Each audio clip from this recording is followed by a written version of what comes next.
foramen oval patente, ok? Aqui um pequeno índice do que a gente vai falar.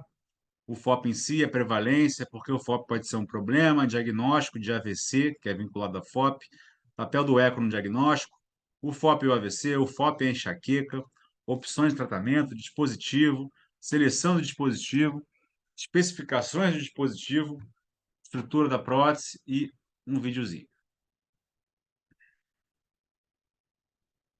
Aqui, como eu falei antes também, rapidamente, sobre na parte de anatomia, o FOP e o canal arterial, né, as duas estruturas, são fundamentais para a circulação fetal. Então, aqui vai explicar a função do FOP em si.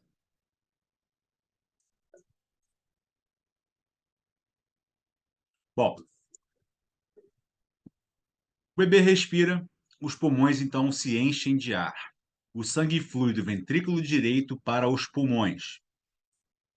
Isso aumenta o fluxo de sangue e a pressão no átrio esquerdo. Isso que aqui é a inversão das pressões, né? Quando o sangue finalmente vai fluir para os pulmões e vai aumentar a chegada de sangue aqui no átrio esquerdo. Então, vai aumentar a pressão no átrio esquerdo, consequentemente, mudar a relação aqui das pressões dentro do coração. O flap septo primum do lado esquerdo do forame oval deve se fechar ou fundir, separando assim os átrios. Isso deve resultar no fechamento funcional do forame oval, que é geralmente seguido pelo fechamento anatômico do septo primum e septo secundum.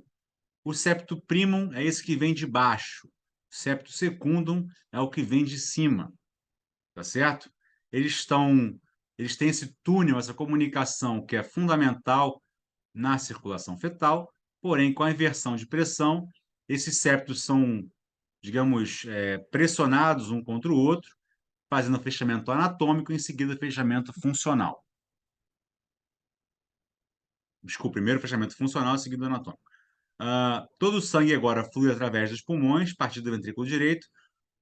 No primeiro ou segundo dia de nascimento, o duto arterioso ou canal arterial, que estaria aqui, se fecha completamente, evitando que o sangue da aorta, da alta pressão da aorta, passe para a artéria pulmonar. E o FOP, a princípio, está primeiro funcionalmente fechado, depois anatomicamente fechado. O FOP é caracterizado por uma aba ou flap em forma de túnel no septo atrial de importante função durante o desenvolvimento fetal, permitindo a passagem de sangue através do coração sem ter que ir para os pulmões. Esta pequena abertura em forma de flap normalmente se fecha pouco depois do nascimento, devido à inversão de pressões no coração do bebê, que empurra o flap em direção à parede do septo, resultando inicialmente em um fechamento funcional do forame e posteriormente ao fechamento anatômico do mesmo. Se essa abertura não se fechar por pouco depois do nascimento, gera um forame oval patente.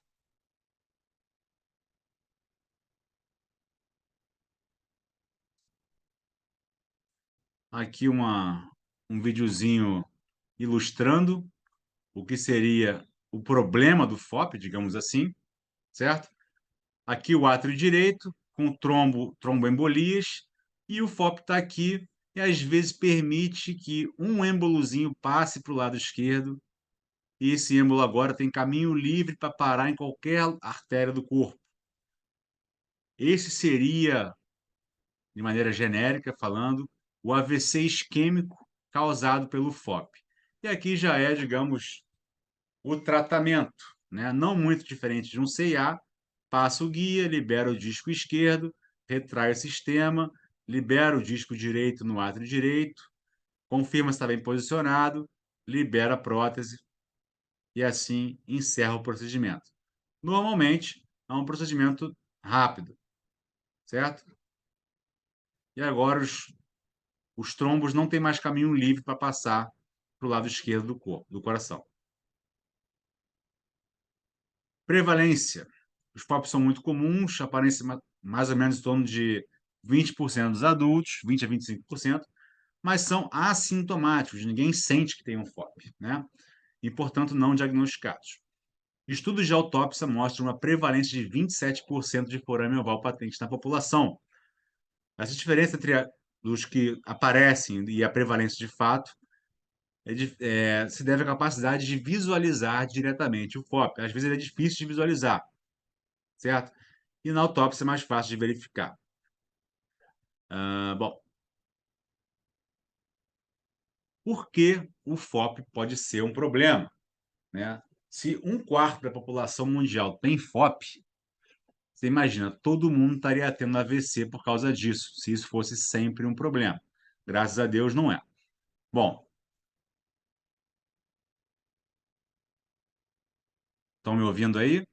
Que deu uma instabilidade aqui agora. Sim, normal. Sim, sim. Perfeito. Bom, um FOP não diagnosticado pode resultar em AVC e ou isquemia de artérias importantes, tá?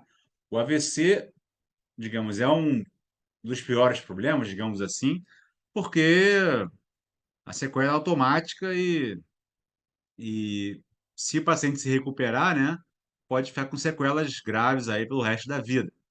Mas tem outras artérias que, se ocluídas, o estrago é tão grande quanto, ou até pior, né? São fatais, certo? Então, AVC é o mais popular, digamos assim, porque é algo que muitas vezes é claro e nítido, né? Acontece na hora ali, a pessoa ah, já constata na hora que está tendo AVC. Bom, aqui tem uma imagem de um eco, tá? Aqui o átrio direito e átrio esquerdo. E aqui tem essa imagem de um trombo preso dentro do FOP. Esse caminho aqui, ó, certo? Isso aqui, na animação, seria igual isso aqui. Quando o cara vê isso aqui, é o sinônimo de pânico, né? Porque já tem um trombo já passando para o lado esquerdo. Se esse trombo aqui se soltar, ele tem caminho livre para parar em qualquer lugar da cabeça ou artérias importantes, é um megatrombo. Então, esse paciente aqui, o cara tem que fazer algum trombolítico, alguma coisa para poder desaparecer, digerir esse trombo aqui, porque o risco aqui é gravíssimo, certo? Bom, claro que nesse caso o cara não pode tratar o FOP nesse momento, ele tem que primeiro tratar o trombo para depois tratar o FOP. Bom, diagnóstico de AVC. O forame oval patente, ou FOP, é conhecido por ser uma causa potencial de acidentes vasculares cerebrais. Quando o paciente sofre um AVC, o médico tratará de identificar uma ou mais causas. Se o médico descarta outras possíveis causas, tais como artérias carótidas, arritmias, ah, fibrilação atrial ou função anormal do coração ou das válvulas, o médico pode investigar se o paciente tem um FOP. Então, esses são os pontos principais de origem que o médico pode buscar. Assim, ele vai olhar a carótida do paciente, tá ocluída ou semi-ocluída, tem muita placa, como é que tá? Tem uma arritmia, tem uma válvula muito estenosada com trombo, ou tem o apêndice atrial esquerdo com trombo. Ele vai sempre procurar outras possíveis causas para identificar o ponto de origem daquele trombo, né? Se não tiver nada em lugar nenhum, ele vai investigar o FOP.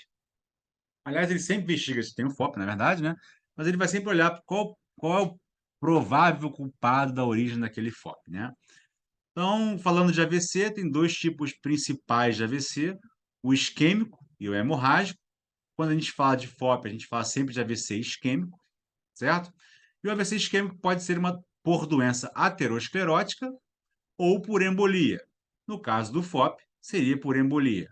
Doença aterosclerótica seria a própria artéria cerebral começando a ocluir com um crescimento de placa, né? E aí não é muito diferente de uma doença coronária, tá certo? De um infarto do miocárdio.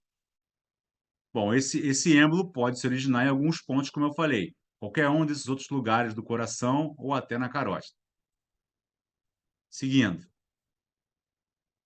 Aqui nós temos uma imagem do eco transesofágico diagnosticando um FOP. Aqui você tem o septo, aqui está a válvula aórtica, você tem o septo primo passando para cá e o septo secundo vindo de cá. E esse túnel sempre costuma ser assim, ó. lavando aqui da direita para a esquerda, certo? Então, aqui, ó, você sempre vai ver um canalzinho, um túnel aqui, um flapzinho para cá e esse flapzinho aqui. Então, o sangue passa por esse túnel nesse sentido. Quando é um CIA, é um fluxo mais reto, da esquerda para a direita, né? E quando é FOP, é o fluxo paradoxal, da direita para a esquerda, levando tromboembolias da direita para a esquerda, tá certo? Bom, aqui, só para reforçar, o eco é fundamental para avaliar as estruturas cardíacas, né? As válvulas, os átrios, ventrículos, o septo, entre outras estruturas, né? Contratilidade do músculo, etc. O eco transtorácico nem sempre é suficientemente sensível para permitir um diagnóstico definitivo, porque a imagem às vezes é meio turva, certo? E o eco transesofágico já é considerado o padrão ouro, uma vez que é a suspeita dessa doença. Por que padrão ouro? O eco transesofágico permite você fazer um teste de microbolhas com maior clareza, para confirmar a presença do FOP. Eita, perdão.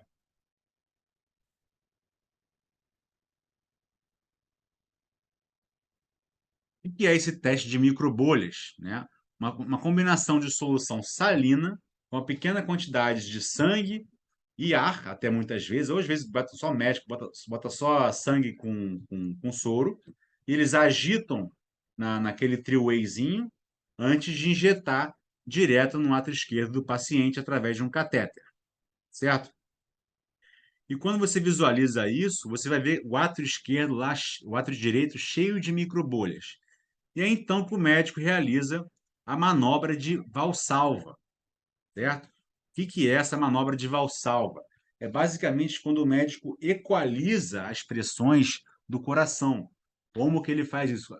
Tem várias coisas que nós fazemos no dia a dia que poderiam ser consideradas manobras de Valsalva.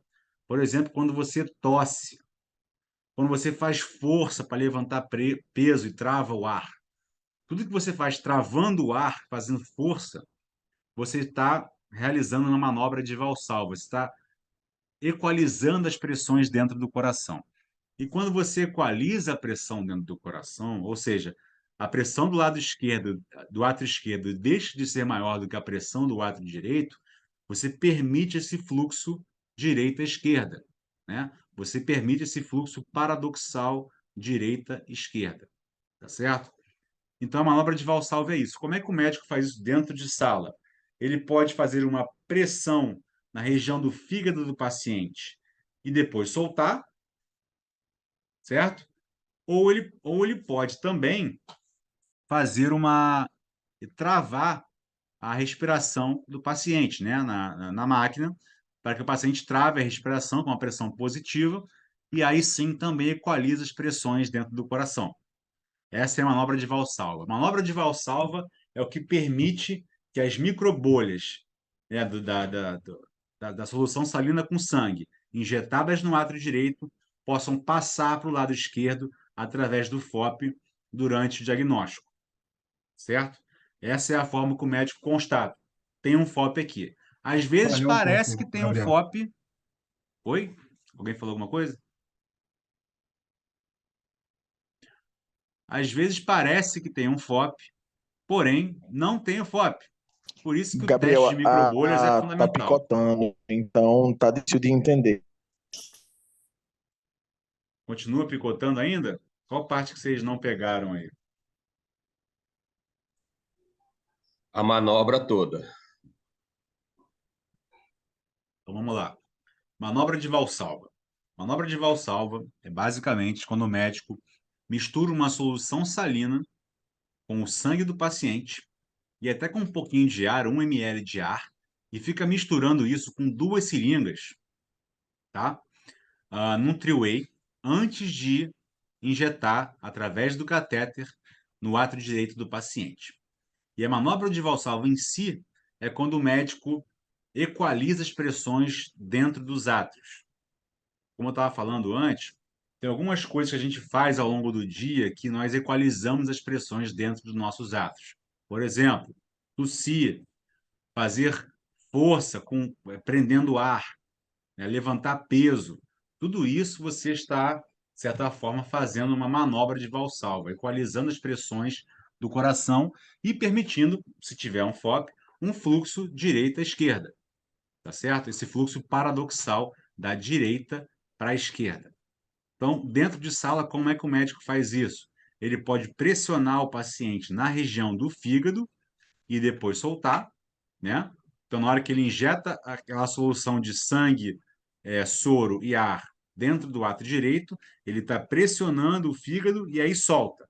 E isso, ele, se tiver o FOP lá, ele vai conseguir visualizar as microbolhas atravessando pelo FOP em direção ao ato esquerdo.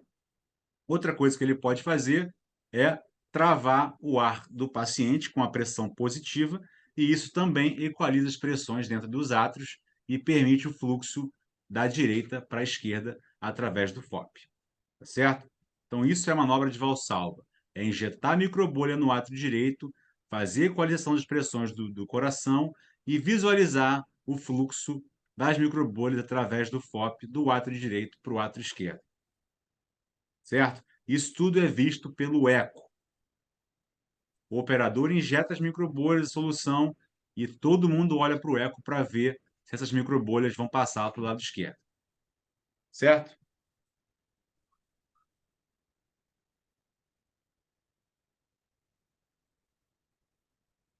Aqui é assim que ficam as microbolhas quando você injeta dentro do coração, dentro do átrio direito. Fica assim, fica bem sujinho, vamos dizer assim, né? E aqui estaria um FOP, bem passando para cá, e você vai ver essas microbolhas surgindo aqui no lado esquerdo em menos de 3 ciclos cardíacos. Essa é a regra, tá? Injetou, tem que passar logo em seguida aqui para o lado esquerdo, fazendo a manobra de Valsalva. Passou, constatou-se o FOP, o médico pode então passar o guia para esse lado de cá e então selecionar a prótese e liberar a prótese. Certo? Seguindo aqui, essa imagem. Isso aqui era um vídeo que não apareceu, mas tudo bem. Bom, aqui para vocês entenderem a relação do FOP com o AVC. O FOP atualmente é diretamente relacionado ao importante parcela dos AVCs que acometem a população mundial. O AVC é a terceira causa principal de morte nos Estados Unidos e no mundo, né? Os AVCs criptogênicos, ou seja, aqueles AVCs que não se pode determinar um ponto de origem, representam 40% dos eventos isquêmicos. De todos os pacientes com AVC criptogênico, metade terão um FOP. Se um FOP está presente, sangue venoso e seu conteúdo, tromboembolias, bolhas de gás e agentes químicos podem atravessar a filtragem realizada pelos pulmões e entrar no sistema arterial. E aí que é o problema. Bom, o FOP é a enxaqueca. Aproximadamente 31 milhões de pessoas no Brasil sofrem de enxaqueca, na sua maioria com idade entre 25 e 45 anos. No entanto, a causa desta condição ainda não está clara. Tem várias possibilidades, né? Pesquisas recentes sugerem uma associação entre a enxaqueca e um defeito cardíaco comum, que é o FOP. Cerca de 25% dos adultos possuem um forame oval patente. Bom, e estudos têm demonstrado uma maior prevalência de FOP nas pessoas com enxaquecas graves.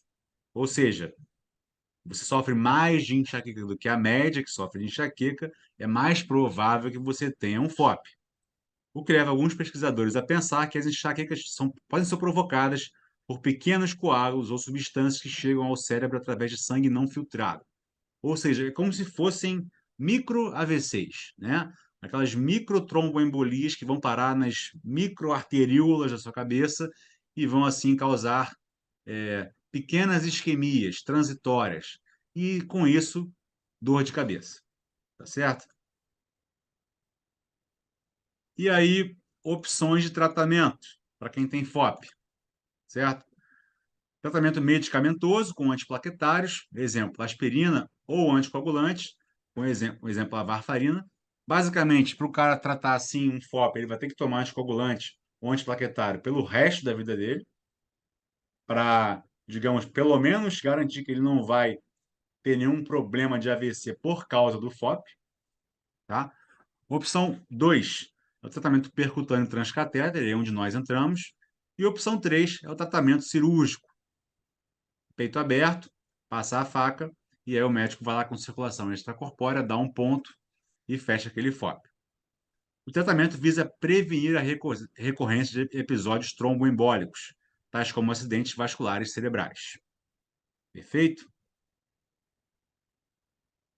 O dispositivo, o Cosor FOP, Memopart PFO Occluder, FOP, PFO é a mesma coisa, PFO seria em inglês e FOP em português. É um dispositivo de oclusão de duplo disco de malha autoexpansivo de nitinol. Os dois discos são conectados por uma fina cintura que permite a livre movimentação de cada disco. Para aumentar a capacidade de oclusão, o dispositivo é revestido com um tecido de poliéster, costurado firmemente em cada disco por um fio de poliéster. Então, não é muito diferente de uma CIA multifenestrada. Aqui eu vou explicar a diferença entre uma e outra e vou explicar a similaridade, principalmente, entre uma e outra, ok? E aqui é basicamente não muito diferente de um CIA com a prótese é implantada. Seleção do dispositivo. Para selecionar o dispositivo correto a ser implantado do paciente, o médico deve levar em consideração o tamanho daquele túnel, né, o comprimento daquele túnel e o diâmetro a ser acessado, assim como a distância do defeito para as demais estruturas adjacentes, principalmente raiz aórtica e veia cava superior. O Memopart PFO Occluder é um dispositivo de oclusão percutânea transcatéter, utilizado para ocluir todos os tipos de FOP em pacientes com antecedentes de acidente vascular cerebral ou acidentes isquêmicos transitórios, diagnosticados por ecocardiografia com shunt de direita a esquerda. Tá certo? Então, normalmente, aquele paciente chega na sala de hemodinâmica já com AVC ou com acidente isquêmico transitório, tá certo? A diferença de um AVC para um acidente isquêmico transitório, basicamente, é o tempo da sequela, né? O AVC é o acidente isquêmico transitório que teve uma sequela que durou mais do que 24 horas, tá certo? Quem tem o AIT é o, digamos, é o sortudo, vamos dizer assim. É o cara que não sofreu por longo prazo, ele teve muita sorte de não ter um AVC, vamos dizer assim, né? E o cara que teve AVC, pode ser um AVC. O AVC depende muito sempre do tamanho do êmbolo que passou, e foi parar na cabeça, e a posição que aquele êmbolo parou, né? Estacionou. Quanto mais proximal aquele trombo parar, quanto mais no começo da artéria, mais ele vai prejudicar o segmento que vem após, né? Então, maior será a sequela daquele paciente que teve AVC. Bom, aqui, especificação do dispositivo, 7 modelos diferentes para uma ampla gama de defeitos. Quando eu digo 7 modelos aqui, eu estou incluindo as famosas CIAs multifenestradas, tá? Que são as que têm discos iguais. Vejam aqui, 18-18, 24-24, 28-28 e 34-34. Essas que são discos iguais seriam as CIAs multifenestradas. Nós chamamos de PFO, discos iguais. Tá certo? Então, se o médico em sala falar, tem a fenestrada aí? Temos sim, doutor. A gente tem aqui a PFO disco igual, que é 18-18, 24-24, 28-28 e 34-34. Mas fora isso, são 7 modelos. Além das que eu falei já, temos 18-24, 22-28 e 25-34. Então, 4 modelos de discos iguais e 3 modelos de discos diferentes. Lembrando que no caso da PFO, o disco esquerdo é o menor disco e o disco direito é o maior disco, muito pelo sentido do fluxo, certo? O fluxo é direita-esquerda, então o disco direito costuma ser maior. Mas tem muito médico que prefere fechar o PFO com discos iguais também. Então estejam atentos a isso. Muitas vezes tem a ver com a morfologia daquele septo atrial. Quando o septo é mais aneurismático, ou redundante, ou de forma leiga, ele é mais molenga, ele é mais molinho, ele balança muito, o médico prefere colocar uma prótese de discos iguais, para dar um pouco mais de estabilidade para aquele septo atrial. Certo? Então, a malha de nitinol se ajusta à parede septal, a fina cintura entrelaçada é flexível para um ótimo ajuste, e o material de poliéster serve de substrato para a oclusão daquele PFO e crescimento de tecido septal.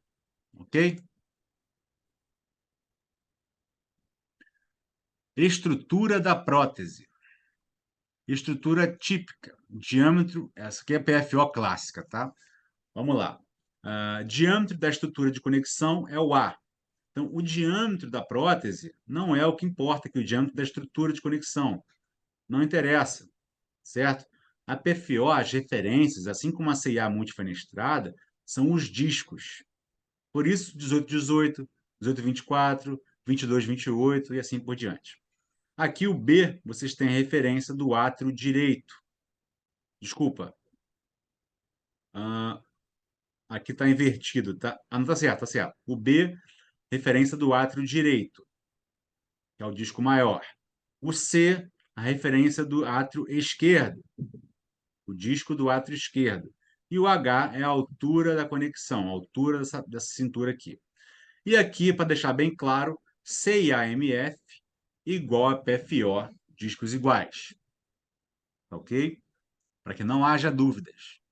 A gente no kit sempre vai ter as CIAs normais, que vai ali de 6 a 40, as PFOs discos iguais e as PFOs clássicas, que são os 7 modelos, vão ter os balões, vão ter as guias stiff e o laço pescador. Esse é o básico, tá? Prótese e os deliveries, né, obviamente. Prótese, delivery, balão e guia. A gente sempre leva um laço pescador em caso de alguma eventualidade, né? E caso o resto do material também seja autorizado para a gente leva os acessórios. Fio guia, introdutor e caráter MP. Ok?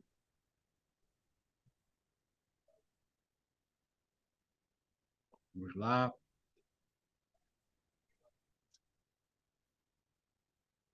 O vídeo aqui deu algum problema. Mas aquele vídeo do começo já dizia como é que é o fechamento, tá? Vou voltar aqui no...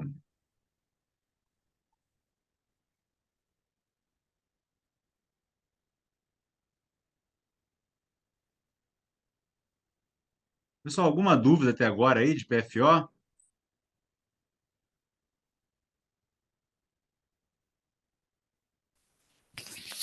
Não, Gabriel, tudo certinho. Gabriel, eu tenho uma dúvida. Quando você Sim. falou lá anteriormente a respeito do trombo preso no PFO, né? Você falou que não dá para tratar de imediato, né? Tem que fazer o trombolítico. E aí o meu questionamento é o seguinte: a gente pode fazer a extração mecânica desse trombo, como a gente faz nas artérias coronárias, e tratar no mesmo tempo cirúrgico? Olha, eu já vi o médico fazer a aspiração do trombo quando ele está do lado direito, quando ele está preso do lado no átrio direito, mais ou menos aqui assim, ó. Eu já vi o médico tentar aspirar, não que seja o padrão, tá? Tentar aspirar aqui, Com certo? aquele com o extrator de trombo normal que a Não, gente não, ele utiliza vai com a bainha mesmo, muitas com a vezes, bainha, com certo? catéter mesmo, pega um catéter maior frente e tenta aspirar. Sim. Porque aqui você tem que lembrar que é uma câmara, ela não é uma artéria. Então, Então, provavelmente a proporção de carga trombótica aí é muito maior do que numa artéria coronária, que é bem mais é, fininha. e também o trombo está balançando. Sim, Ele não está parado sim, esperando você buscar ele, ele está balançando aqui. Então é sim, difícil aspirar. Eu já sim, vi, mas o recomendado é tratar o trombo antes, em vez de. certo. E se tiver do lado esquerdo, esquece, não tem o que fazer. Não, sim, Não tem como tirar isso daqui, tem que tratar o trombolítico mesmo. certo, Esse paciente aqui especificamente, tá? Num cenário realístico, ele, pô, a cada segundo que ele está vivo, ele está tendo sorte, tá? certo, certo. Então,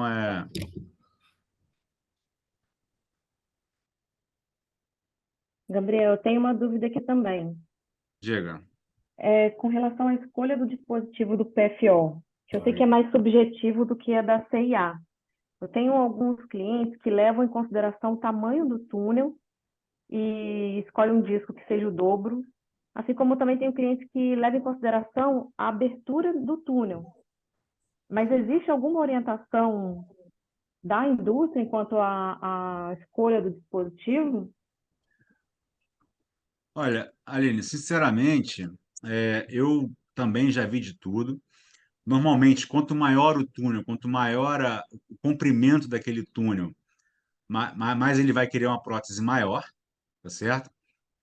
Se o túnel for muito, se o diâmetro do túnel for muito grande, eu já vi médicos quererem colocar até um balão para ver se aquele PFO vira um CIA, né? E aí, se for um septo muito aneurismático, com um FOP muito grande, o médico pode querer colocar um balão e colocar uma prótese de CIA naquele FOP. Mas a orientação da indústria, especificamente, em caso de qual prótese de FOP escolher, é essa: quanto maior o túnel, maior a prótese. E quando o septo é mais aneurismático, os médicos costumam colocar próteses de discos iguais, tá? E também, normalmente, a prótese 18 e 24 e a 22 e 28 resolvem 90% dos casos, tá? Até mais. Então, assim, como são poucos modelos, normalmente os modelos mais centrais, seja 18 e 24 ou 22 e 28, resolvem a grande maioria dos casos. Eu já até brinco, assim, quando vou fazer FOP, antes de entrar em sala, eu falo com o Max, né, que é o Eco. Eu falo, Max, posso pegar ali Delivery 9 já, a próxima 22, 28? Eu já deixo na mão, porque é provável. Ele até brinca, não, pode pegar, pode pegar. Porque é provável, altamente provável, que seja essa prótese mesmo, né? Então, eu costumo ter sempre, se não for um septo aneurysmático, eu boto a 18 e 24 e a 22 e 28 na mão e o Delivery 9. E pronto. Já está com isso que Ô, é os. Gabriel, é só uma observação. A, a única orientação que a gente tem, e que eu tenho também, é de não colocar se eu tiver menos que 9 milímetros de distância da veia capa, né? Porque eu tenho a menor prótese é 18. Eu tenho 9 milímetros para um lado e 9 para o outro, né? Então, eu tenho que ter 9 de distância no mínimo. Então, essa é a orientação mínima, né? De Hum. distância. Essa orientação que a Aliane falou é muito importante para qualquer prótese, né? Você tem que ter espaço para poder ancorar a prótese, tá certo? Como o PFO, normalmente, né, a grande maioria das vezes absoluta, é em adulto, então você não costuma ter tanto problema com distância. Se não for um adulto muito pequeno, você não costuma ter tanto problema com espaço para colocar a prótese, tá? Mas sim, o que ela falou faz todo sentido. Você tem que ter sempre uma distância mínima para estruturas adjacentes. Isso vale para qualquer prótese implantada, ok? Vamos ver o vídeo agora, eu consegui dar play aqui. Eu acho que é o mesmo vídeo, deixa eu ver.